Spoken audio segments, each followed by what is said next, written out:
Hello friends.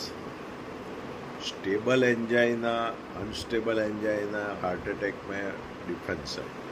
Stable angina means आप चलते हो खाना खाने के बाद, अथवा हैवी एक्सरसाइज करने के बाद, अथवा अगेंस्ट रेजिस्टेंस स्लोप पे चलते हो तो आपको चेस्ट हैवीनेस लगता है, पूरे छाती में, बैक में आता है, शोल्डर में आता है, लेफ्ट शोल्डर या राइट शोल्डर, जड़बे में आता है, गले में आ सकता है, वुमन में बैक में भी आता है, इंडाइजेशन भी वुमन में हो सकता है। तो ये स्टेबल एंजाइना है वाइल एक्सरसाइज, वॉकिंग वगैरह करने से। अनस्टेबल एंजाइना छोटा ब्लॉक होता है, कोरोनरी आर्टरीज 4 मिलीमीटर से 2.6 मिलीमीटर तक आती है। LMC 4.5 मिलीमीटर की होती है, लेकिन उसकी जो ब्रांचीज है LAD, LCX लेफ्ट साइड में और पोस्टीरियर साइड में, और राइट साइड में राइट कोरोनरी आर्टरी, वो 3.6 मिलीमीटर से 2.6 मिलीमीटर की होती है। अब वो फ्लेक्सिबल होती है, PVC पाइप की तरह कड़क नहीं होती है, सीमेंट की पाइप की तरह। तो जो ब्लॉकेज होता है, बैड कोलेस्ट्रॉल ऑक्सीडिफिकेशन होता है, कैल्शियम एक्यूमुलेशन होता है, सेल्युलर डेब्रिस कलेक्शन होता है, इन्फ्लेमेटरी मोनोसाइट्स में एक्यूमुलेटेड हो जाते हैं। इन्फ्लेमेशन का बहुत बड़ा रोल होता है प्लैक को रप्चर करने में। छोटा प्लैक जैसे एक ऑयल का ड्रॉप जैसा कि जो एंजियोग्राफी में दिखे भी नहीं, ऐसा ब्लॉक फट के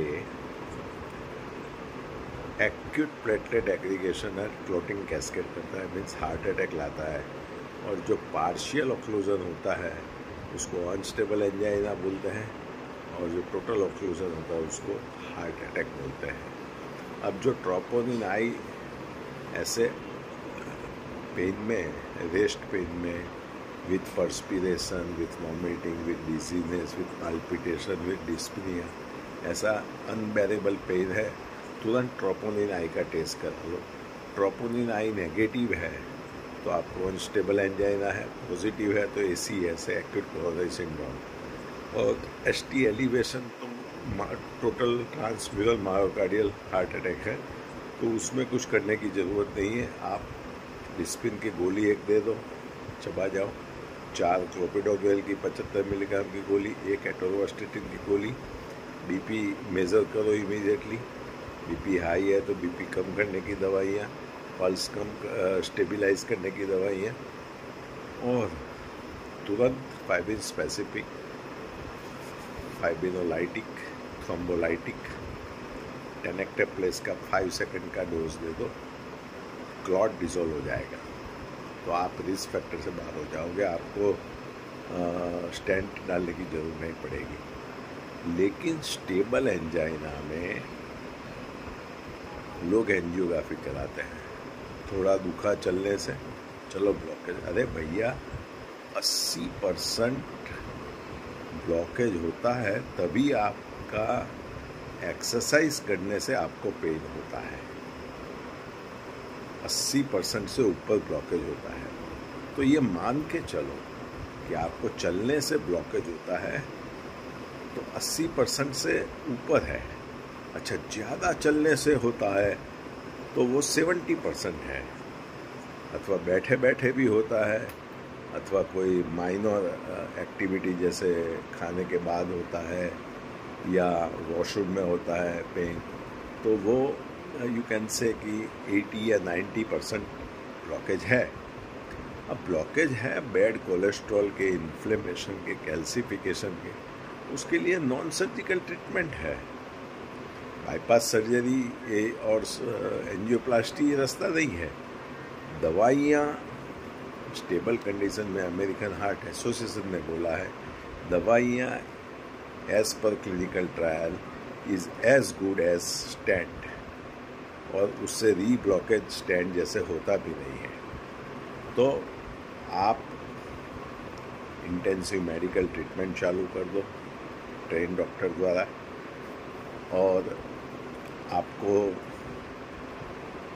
बाईपास में जैसे ब्लॉक को निकालते नहीं है, बाईपास सर्जरी में हाथ में से या चेस्ट में से मेमोरी आर्टरी अथवा अल्नार आर्टरी अथवा रेडियल आर्टरी निकाल के ब्लॉक के ऊपर का भाग में और नीचे का भाग में स्यूचर लेते हैं और वो स्यूचर डिसॉल्व हो जाते हैं।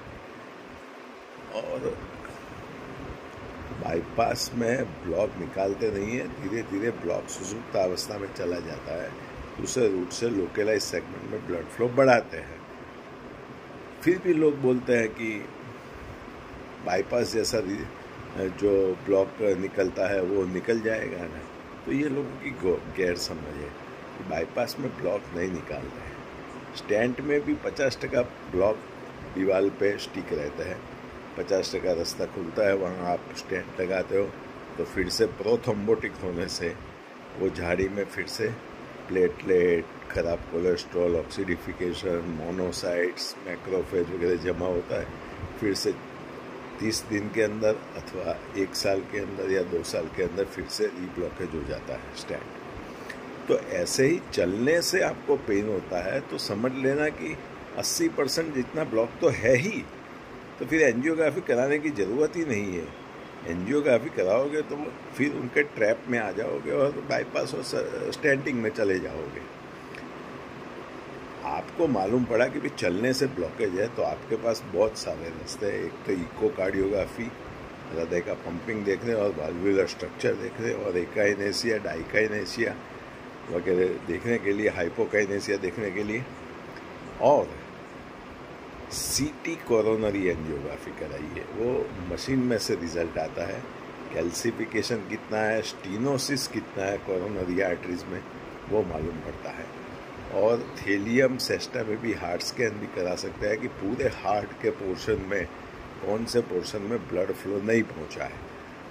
तो ये 3 टेस्ट आप करा सकते हो। और चौथा blood test, lipid profile, HSCRP, uric acid, diabetic का, किडनी का, विटामिन B12, D3 वगैरह टेस्ट आप करवा सकते हैं, जिससे आपको इंटेंसिटी ऑफ डिसीज मालूम पड़े। लेकिन स्टेबल कंडीशन में चलने से दुखता है या सांस फूलना है तो एंजियोग्राफी कराने की ज़रूरत नहीं है। लेकिन लोगों को एक मान्यता है कि चलो ब्लॉकेज देख लें, तो चलो ब्लॉकेज देखना है तो सीटी एंजियोग्राफी है, वो आपके लिए बेहतरीन रास्ता है। उसमें कोई कैथेटर नहीं डाला जाता, आपको कोई फोर्स नहीं किया जाता है कि भाई चलो बॉम्ब है, फूट जाएगा, कभी कुछ भी हो सकता है। आप आराम से सीटी एंजियोग्राफी करा के घर आप आ सकते हो, दवाइयाँ ट्रेन डॉक्टर से हमारे पास लिखा सकते हो और आप आराम से फिर डिसाइड कर सकते हो कि आगे की ट्रीटमेंट क्या करनी। हॉस्पिटल में क्या है कि डॉक्टर पेंटर्स हो गए हैं कि पेन से आपको ब्लॉकेज दिखाएंगे 90%, 80%, 99%। तो मैं एक ही बात आपको बोलने वाला हूँ कि आपकी लेफ्ट मेन कोरोनरी आर्टरी में प्रॉक्सिमल सेगमेंट में, प्रॉक्सिमल पार्ट में 70% के ऊपर ब्लॉक हो तो ही आपको बाईपास सर्जरी का सोचना चाहिए, वो भी पेन रिलीवर के हिसाब से। अदरवाइज आपको non surgical intensive medical treatment and ECP by trained hand, जैसे हम लोग ECP का काम करते हैं तो ECP नेचुरल बाईपास करती है, नई नई ट्यूबें बना के surrounding rerouting of blood flow करती है, इन्फ्लेमेशन कम कर देती है और ब्लॉकेज को धीरे धीरे कम करती है और ब्लॉकेज वाली आर्टरी को भी डायलेट कर देती है। लेकिन साथ में एलोपैथी दवाइयाँ क्लिनिकल ट्रायल के हिसाब से और खान पान में कंट्रोल, फ्राइड फूड नहीं खाना है, स्वीट शुगर नहीं लेना है और फ्राइड नॉनवेज नहीं लेना है और बेकरी प्रोडक्ट्स नहीं लेना है। ये 4 पे तो टोटली कर्टेल कर देना है आपको। और फिर वॉकिंग की हैबिट रखना है, चाहे आप फ्लैट सरफेस पे चलो या अगेंस्ट रेजिस्टेंस चलो। अगेंस्ट रेजिस्टेंस चलोगे तो आपको हार्ट को अच्छी एक्सरसाइज मिलेगी, हार्ट और लंग्स को, और हार्ट रेट वेरिएबिलिटी बढ़ेगी, that is good for heart. And second thing, 5-10 minute pranayama meditation के लिए निकालिए, वो आपके लिए अच्छा है।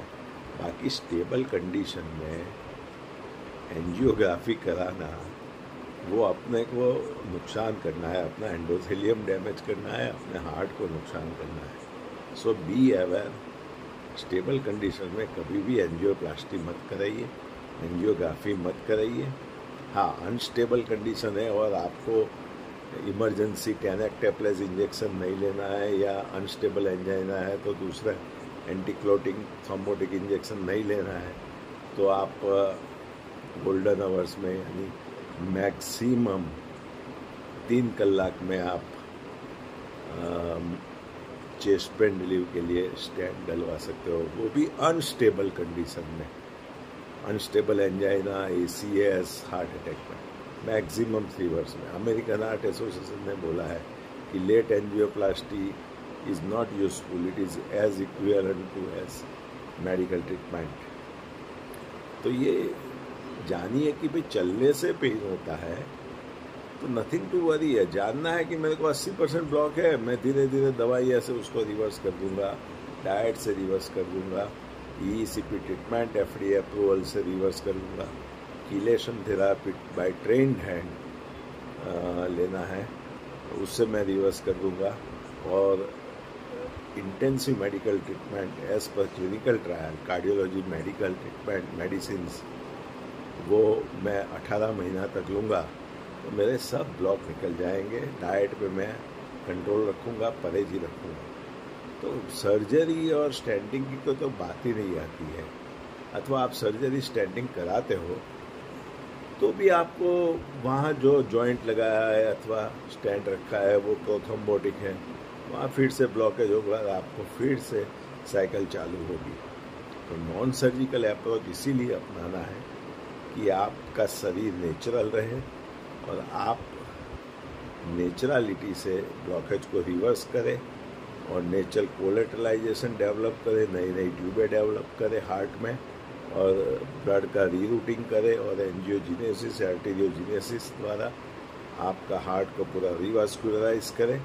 और मोर्टालिटी तो बाईपास में भी होती है, ऑन टेबल पेशेंट्स एक्सपायर्ड हो जाते हैं। ECP में ऑन टेबल आज तक मेरी 12 साल की प्रैक्टिस में मैंने ऑन टेबल कोई पेशेंट्स को एक्सपायर्ड होते ECP में नहीं देखा। ऑन टेबल, बाईपास में तो ऑन टेबल एक्सपायर्ड हो जाता है, स्टेंट में ऑन टेबल, एंजियोप्लास्टी में ऑन टेबल एक्सपायर्ड हो जाता है because of may be arterial dissection हो जाता है, कभी कभी अनट्रेन्ड ऑपरेटर होता है तो उससे हो जाता है।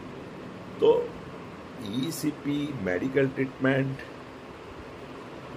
दवाइयाँ, इंजेक्शंस वगैरह और लाइफस्टाइल में, जीवन प्रणाली में चेंजेस जो हमने बताए, व्यसन मुक्त हो जाइए तो आपको कुछ कराने की ज़रूरत ही नहीं पड़ेगी जिंदगी भर। नमस्कार।